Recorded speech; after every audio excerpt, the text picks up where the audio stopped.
سنت مؤکدہ کسے کہتے ہیں، اس کی تعریف اب مختصر آسان سی تعریف جو آپ اپنے ذہنوں میں رکھ سکتے ہیں کہ وہ فعل، وہ کام، وہ عمل جس کو تاجدار کائنات صلی اللہ علیہ وسلم نے عبادت کے طور پر دائماً ہمیشہ کیا ہو، اور حضور علیہ السلام کے بعد خلفائے راشدین نے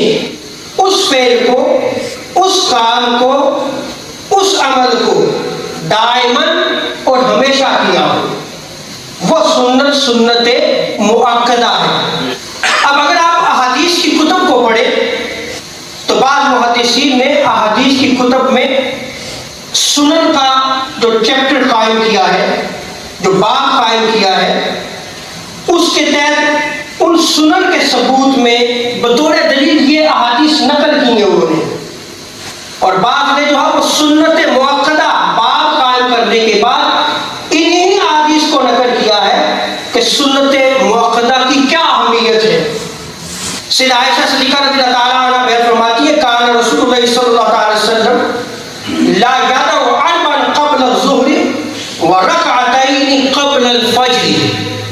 کہ آقا علیہ السلام ظہر سے پہلے کی 4 سنتیں اور فجر سے جو 2 سنتیں ہیں آقا علیہ السلام انہیں کبھی بھی نہیں چھوڑا کرتے تھے۔ حضرت عبداللہ بن عمر رضی اللہ تعالی عنہ آپ نقل کرتے ہیں